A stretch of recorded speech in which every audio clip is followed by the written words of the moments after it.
So far away, Lucas, would you like to explain to the lovely audience at home what the topic of today's video is and why we're talking about it? Yeah, today we are talking about God of War because we're playing it through on your gaming channel. Yeah, look at this.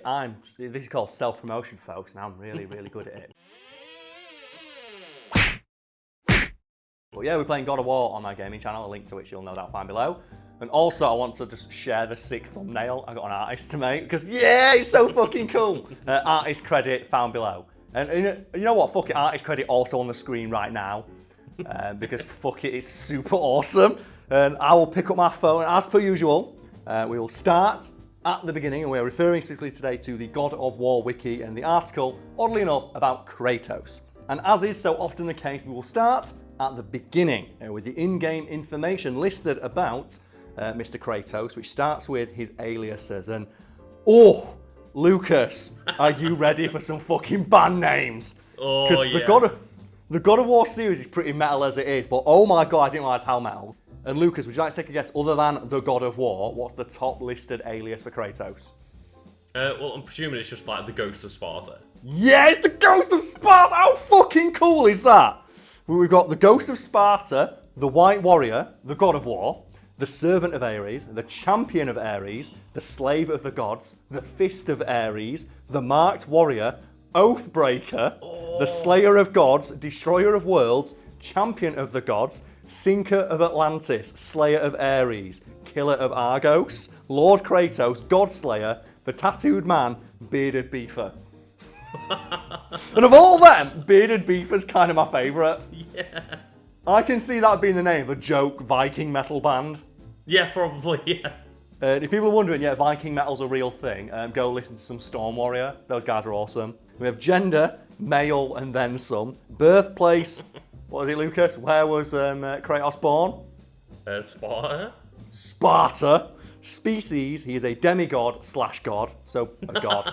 I like that. He's a demigod who got promoted to a god and then demoted to a demigod. And we have miscellaneous information. I like that. His family is listed under miscellaneous information. So we have family members. Atreus, his son. Lafay, his second wife. Lucas, do you know how to pronounce the world serpent's name? Oh, God, no. Jormungandr. I hope I've got that correctly. Fenrir, Hel, Skoll, and Hati. And then we have current status, alive. Yeah, no shit. How the fuck are you going to kill him? Like, it's the best line in the new God of War. It's like, have you ever been to hell? And it's like, not this one. Yeah. He's like, just so casual. It's like, have you ever been to hell? Not this one, but I'm sure I'll be alright. Well, he fought his way out of the other one multiple times. Just like for a laugh as well. What a don. We'll start with a quote from Kratos himself, spoken to his son Atreus. We will be the gods we choose to be, not those who have been. Who I was is not who you will be. We must be better. That's not my favourite Kratos quote though. My favourite Kratos quote is just Rah! When you activate just Spartan Rage. Ares! Just blame it on Ares. Like, that is like the best thing ever. It's like, oh no, something's gone wrong. Ares! Like Kratos just like, oh no, he drops a jar on the floor. Oh, it's Ares' fault. Can't believe, why would the gods do this? Like, can we do an edit, Lucas, right now? Like, can you make me a meme? Do you know the Eric Andre one? It's like, yeah. why would Hannibal do this? Can we just put like Kratos' face over that, and it's him shooting? So it's like, why would the gods do this? Like, I get it. Like, he's a good character, but he's responsible for every single thing that happens to him. Yeah. But anyway, we have Kratos is the protagonist of the God of War series. Born in Sparta, Kratos was a respected soldier and general up until he lost his wife and daughter when he killed them. Albeit by accident under Ares' command, earning him the nickname the Ghost of Sparta, after which he renounced his service to the war god, eventually killing him and ascending to godhood himself, before exacting revenge against his father, the Olympians, and the Titans who betrayed him. Did they really betray him? It's like, you're the God of War, go murder this group of people. And he did. Yeah. It's like, oh, but my wife and kids were in there. Damn you, gods! Yeah. So how dare you do this? It's like, how many other people's wife and kids did he kill? Anyway, after successfully exacting his vengeance, Kratos escaped into the world of Norse gods by settling down in Midgard in ancient Norway and marrying another woman named Faye, and bore a son named Atreus, who together after the boy's mother's death would embark on a journey to spread her ashes at the highest peak in all the 9 realms. And I fucking love that about Kratos, that like the world of ancient Greece is fucking destroyed by his actions. Like, peace out, motherfuckers. Yeah. He just leaves it.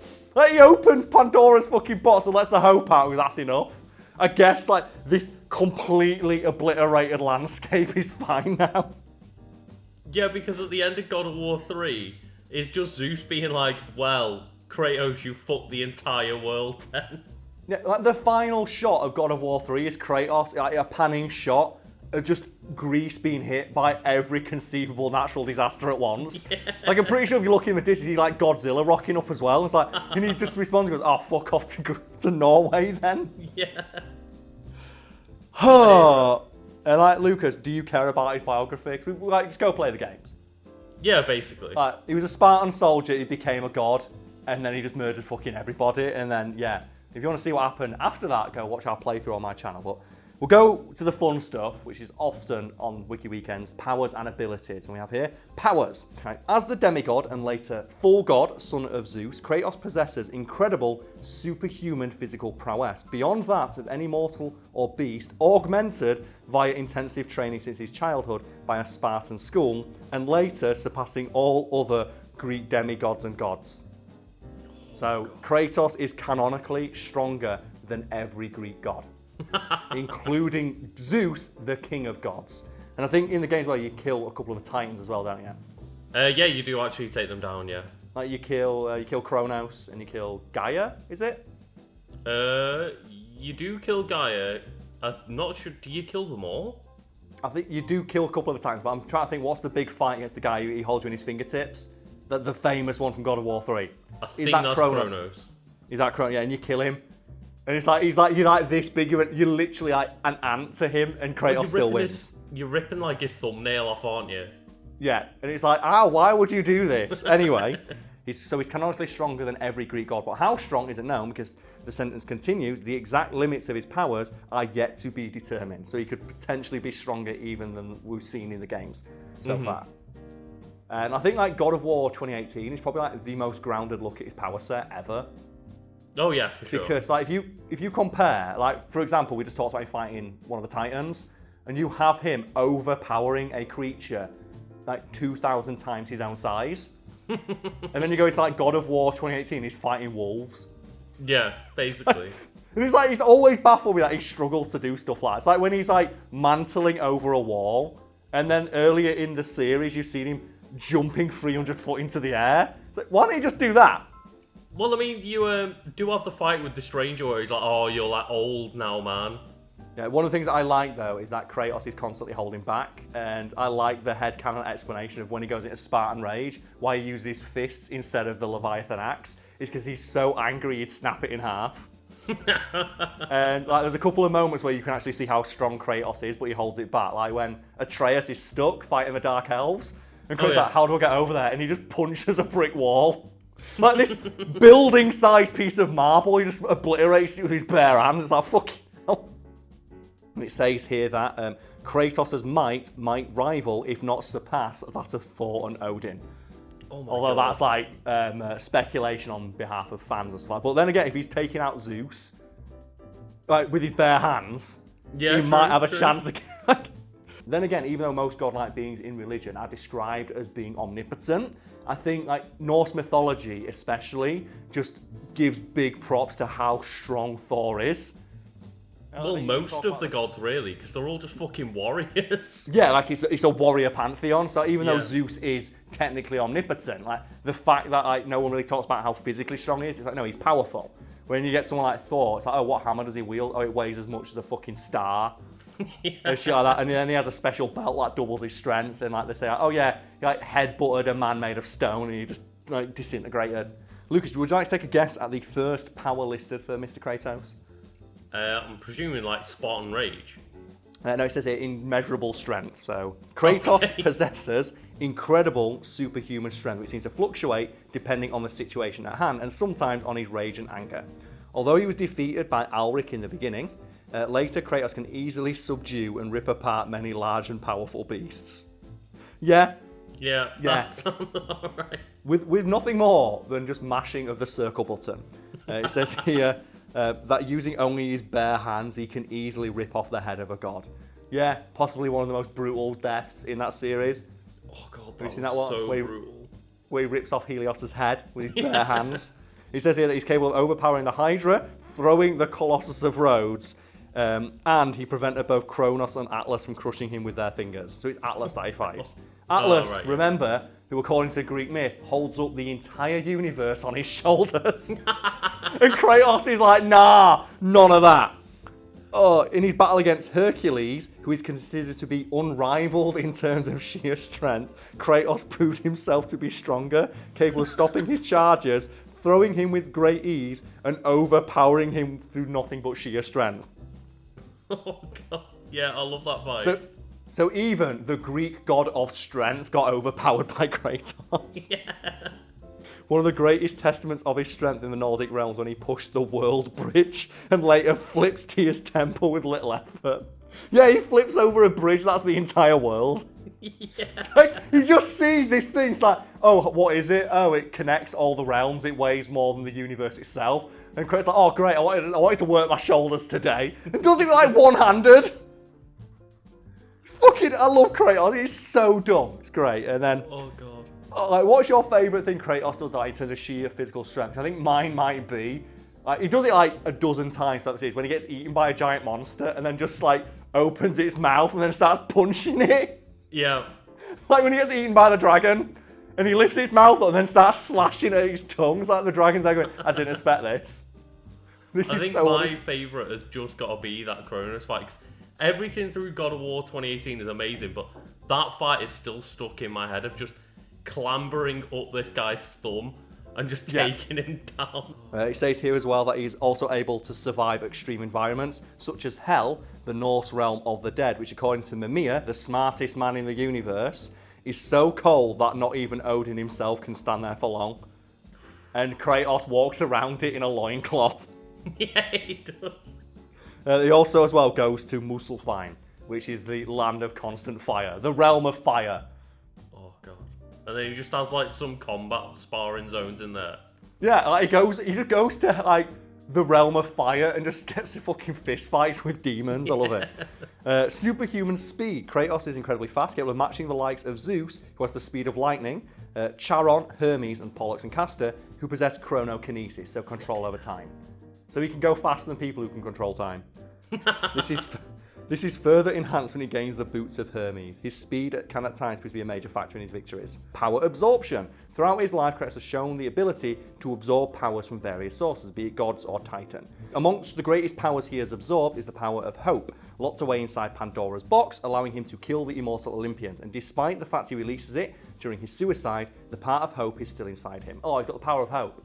He does. He's got the power of love and friendship. So this is getting a little bit longer too, so we'll quickly now go through some of the other powers he possesses, thanks to that power absorption ability of it. So he has chronokinesis, so control over time, electrokinesis, control over electricity. He also has underwater breathing, clone creation, aerokinesis, control over the wind. He can petrify things with Medusa's head. Atmokinesis, so with the blades of Olympus, Kratos can run a massive tornado.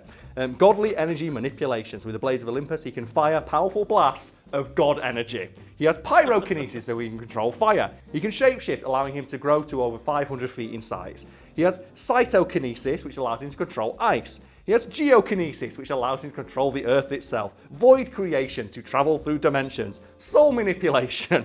He also has heightened senses and precognition, basically meaning he has spider sense. How the fuck do you beat this man? So he has Kratos sense. And then his abilities, because that was just his powers, he has indomitable will. Kratos' mental power matches his physical. He has incredible willpower and determination, and he cannot be broken. Once he has his mind set on a goal, he will not stop. Yeah. And even if his goal is kill every god in the world. He manages it. It says as well that his tremendous willpower allows him to break free from illusions and fight against magic, even that of a divine origin. Wisdom. Although he is defined by his brute strength, Kratos has demonstrated multiple times that he has wisdom to solve problems he encounters throughout his journey. Many of them created by famous architects like Archimedes, Daedalus, or Paphos Verdes III, and even some Nordic puzzles. As such, he not only survives all the traps and creatures within, but he also becomes the only one to break those challenges. Yeah, so he's pretty smart. He's a master combatant. I don't think we need to go into that. No, I don't think so. And it says here as well, master combatant, weapon mastery, sword mastery, spear mastery, axe mastery, hand-to-hand combat mastery. Yeah, he's also a master marksman, and he also has the ability of chain manipulation, which is how he controls the blades of Olympus and Chaos. And then we can end on just a little bit of trivia for anyone who's interested. So we have Kratos is voiced by Terence C. Carson from God of War to God of War Ascension, and by Christopher Judge, who took on the role for the PS4 God of War game. Yeah. According to God of War 3, Kratos stands 8 feet tall. It is shown that the only people Kratos ever truly loved are his own family. And it says here that Kratos kills about 1 god in every game for a total of 14 gods. The exception being God of War 3, where he kills a total of 7 gods. Yeah, and a couple of titans. While on the boat with Atreus, if Mimir is not present, Kratos will count famous stories such as the hare and the tortoise, and the frog and the scorpion, meaning he canonically met Aesop of Aesop's Fables. Yeah, because he just casually says it like, oh, I know a guy that told some stories.